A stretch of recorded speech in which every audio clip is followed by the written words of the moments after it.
नमस्कार, मैं श्यामगिरी। आज के कार्यक्रम में आप सभी दर्शकों का स्वागत है। ज्ञानेश के खिलाफ पूरे देश में जनता और अधिकारी सड़क पर उतर गए। ज्ञानेश कुमार जिस तरह से काम कर रहे हैं, एसआईआर का फार्मूला जो इन्होंने निकाला है और जो तानाशाहियां ज्ञानेश कुमार दिखा रहे हैं, यानी कि खुल करके डकैती कर रहा है वह व्यक्ति। मतलब उस व्यक्ति को इस देश के नागरिकों से कोई लेना देना नहीं है, इस देश के संविधान लोकतंत्र से कोई मतलब नहीं है। बस उसका एक ही उद्देश्य है कि हमें गद्दारी और बेईमानी करना है और हमें अपने आका को खुश रखना है। अब जिन अधिकारियों को लगाया है काम में बीएलओ को ज्ञानेश कुमार ने, वही बीएलओ उसी ज्ञानेश कुमार के खिलाफ सड़क पर उतर गए कि हम तो नहीं काम करेंगे, करा लो जिससे करना है। यानी कि बीएलओ को ऊपर प्रेशर दिया जा रहा है नाम काटने को लेकर, नाम काटने के लिए दिया जा रहा है। यह नहीं कि ईमानदारी से काम कर लो, नहीं, ईमानदारी से काम कर रहे हैं इसके लिए उनके ऊपर प्रेशर दिया जा रहा है। और 30 दिन के अंदर का जो नौटंकी चल रही है, मतलब यह बात कहने में अब किसी को गुरेज नहीं होना चाहिए कि यही लोग असली घुसपैठिए हैं। यही लोग जो करा रहे हैं यही घुसपैठिए हैं असली। असल में इस देश से इन घुसपैठियों को बाहर निकालना चाहिए। पूरे देश, जैसे तालाब के अंदर एक पत्थर फेंक दो आप, पूरा तालाब उथल पुथल हो जाता है। इन अधिकारियों ने जो किसी कर्म के नहीं है, वह पूरे देश को एकदम हिला करके रख दिए हैं, पूरे देश की जनता को। मतलब रोजी रोटी लोगों को मार दिया है इन लोगों ने, ऐसे उलझन में उलझा दिया है।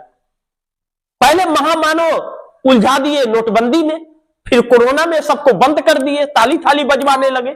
ऐसे ऐसे महामानव है इस देश के अंदर।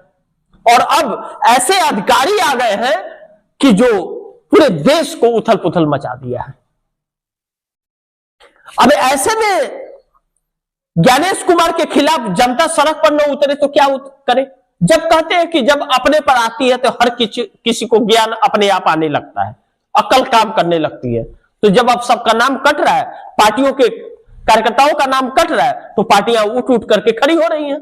लेकिन यह पार्टियां भी, विपक्षी पार्टियां भी कम नहीं है, यह अभी भी एकजुट नहीं हो रही है। दिक्कत तो यह है कि अभी भी एकजुट नहीं हो रही है। देखते हैं, जनता तो सड़क पर उतर ही रही है, अधिकारी भी उतर रहे हैं। राहुल गांधी बड़े देशव्यापी आंदोलन करने के लिए तैयार बैठ गए हैं और खुलासा तो सब किया ही चोरी का, नहीं जगह तो कि कोई क्या कर सकता है। लेकिन मोदी और शाह का अब पब्लिक जड़ से हिसाब करेगी। जड़ से मोदी और अमित शाह का अब जनता हिसाब करने के लिए सड़क पर आ रही है। और एक बार जनता अगर सड़क पर आ जाती है, तो किसान आए थे ना 13 महीना के लिए, 56 इंच का सीना पता नहीं चला कि कौन सा बिल में ढूक गया, और लाल आंखें भी नजर नहीं आई। कील सड़कों पर ठोका जाने लगा था। आरसीसी के बैरिकेड बनाए जा रहे थे 4-4, 5-5 फीट के, जैसे वह सड़क किसी की बपौती है। शोरूम से गाड़ी निकलती है, उसके पहले टैक्स जीवन भर का ले लेते हैं लोग, और सड़कों पर बैरिकेड लगा रहे हैं। अब इस तरह अब जब जनता ही सड़क पर उतरेगी, तो मोदी शाह जो यह कर रहे हैं, तानाशाहियां कर रहे हैं, उनका हिसाब तो फिर पब्लिक जड़ से करेगी। तो फिर क्या हुआ श्रीलंका में? इससे सरकार सबक नहीं ले रही है। बांग्लादेश में क्या हुआ?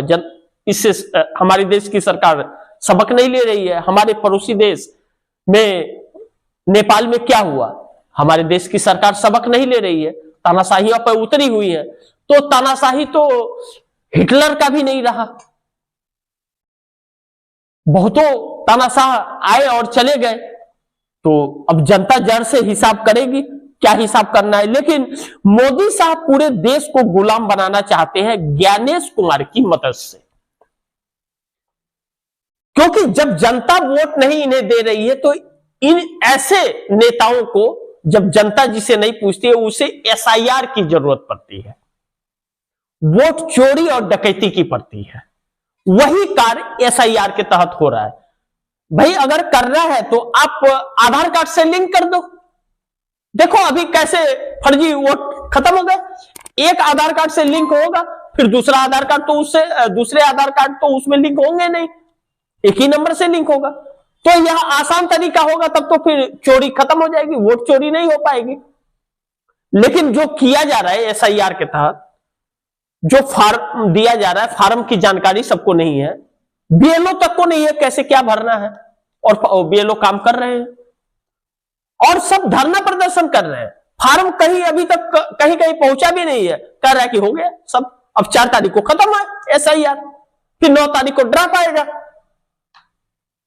तो यह जो परिस्थितियां बन रही हैं, यह इसलिए बन रही है कि पूरे देश को अब गुलाम, फर्जी मतदाताओं की एंट्री करा करके पूरे देश को गुलाम बनाने के लिए ज्ञानेश कुमार की मदद ले रहे हैं मोदी और शाह। लेकिन सुप्रीम कोर्ट अब किसी काम का नहीं रहा, तमाशा बन गया है। जो न्यायपालिका से एक उम्मीद जनता को जग रही थी कि चलो न्यायपालिका तो है, इंसाफ वहां से मिल जाएगा, वह एक तमाशा बन करके रह गया। उससे तो आप उम्मीद कीजिए ही मत कि वह आपके लिए कुछ करेगा, इस देश के लोकतंत्र को बचाने के लिए संविधान, ना ना ना, अब तो भूल जाइए आप, अब उम्मीद मत कीजिए। अब तो ऊपर वाले पे भरोसा कीजिए कि वही कुछ कर सकता है, नहीं तो आपको तो अब गुलाम बनने से कोई बचा नहीं पाएगा। ज्ञानेश कुमार जैसे लोग और मोदी शाह जैसे लोग जब हैं, तो यह लोग उसी के लिए निकले ही हैं, गुलाम बनाने के लिए। अब तो इन पाखंडियों को साधु संतों की जरूरत नहीं है, धर्मगुरुओं की जरूरत नहीं है, खुद धर्मगुरु है। राम मंदिर में पताका खुद ही फहरा लेते हैं, ऐसे महामानव लोग हैं अब, तो इन्हें किसी धर्मगुरु की जरूरत नहीं है। अब ऐसे में सुप्रीम कोर्ट जब कोई स्वतः संज्ञान न ले, उसे दिखाई न दे, तो कोई क्या कर सकता है? तो एक तमाशा ही उसे हुआ बन गया है। लेकिन दूसरी तरफ नीतीश नायडू ने मिलकर के देश को तमाशा बना दिया। अब मतलब पूरे देश की आंखें खुल रही हैं, कुछ अंधभक्तों की भी आंखें खुल रही हैं, लेकिन यह ऐसे दो धूर्त नेता हैं कि इन लोगों की आंखें नहीं खुल रही है कि देश में जिस सरकार को समर्थन यह दे रहे हैं, वह सरकार देश को तमाशा बना करके रख दी है। देश के साथ कैसे तानाशाही कर रही है जनता के ऊपर, इन दोनों की आंखें फूटी हुई हैं, दोनों को दिखाई नहीं दे रहा है इस बात का, लगातार सरकार को समर्थन दे रहे हैं। और अब इस देश के पास एक ही रास्ता है गुलामी से बचने के लिए, कि इस व्यक्ति की सरकार गिराई जाए और ज्ञानेश कुमार जैसे लोगों को जेल में डाला जाए, तभी हो सकता है। नहीं तो अगर कहीं मध्यवर्ती चुनाव हो गया और यह सरकार आ गई जो 101% 400-500 सीटों के साथ आएगी इस एसआईआर के तहत, फिर तानाशाही की छोड़ दीजिए, गुलाम जंजीरों में बांध करके आपको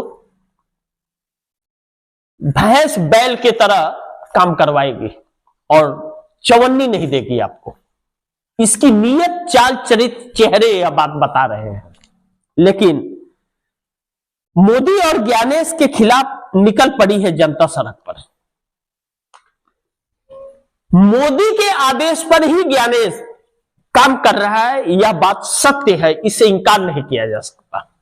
उसके नजर, उसके वचन यह बात की गवाही दे रहे हैं, उसके बोल यह बता रहे हैं कि वह चुनाव आयोग नहीं, संवैधानिक पद पे बैठा हुआ एक अफसर नहीं है, वह भारतीय जनता पार्टी का या तो प्रवक्ता है या भाजपा का मेंबर है। वह व्यक्ति जो अपनी पार्टी को जिताने के लिए हर वह कार्य कर रहा है जो मुमकिन है, किसी से कोई उसे मतलब नहीं है। लेकिन नीतीश नायडू ने जो समर्थन दे करके और पूरे देश को संकट में डाल दिया है, एक तमाशा बना दिया है, और यह ज्ञानेश कुमार जिस तरह से कर रहा है, पूरे देश अब निकल पड़ी है सड़क पर। आप देखिए तो, नजर तो घुमाइए, गुजरात हो, राजस्थान हो, तमिलनाडु हो, पांडिचेरी हो, केरल हो, कर्नाटक हो, दिल्ली हो, मध्य प्रदेश हो, राजस्थान हो, हर जगह जनता सड़क पर है, लेकिन फिर भी कोई फर्क नहीं पड़ रहा। और सुप्रीम कोर्ट को दिखाई भी नहीं दे रहा। सबसे बड़ी चीज यह, कोई उसे भी नहीं दिखाई दे रहा है। यह दुर्भाग्य है। लेकिन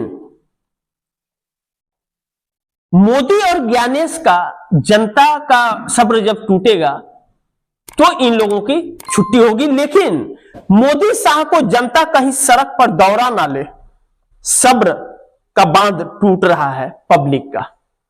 अब अगर जनता का सब्र का बांध टूट गया, बताइए, और हालात ऐसे पैदा हो गए कि आप कितना प्रशासन उठा, कितनी सेना है भाई आपके पास, बताओ ना आप। अगर 5 करोड़ के 10 लाख जनता सड़क पर उतर जाए, 5 लाख किसान उतरे तो 13 महीने आपकी नींद हराम हो गई। 56 इंच का सीना चूर चूर हो गया था। और 10 लाख जनता उतर जाए तो क्या होगा फिर?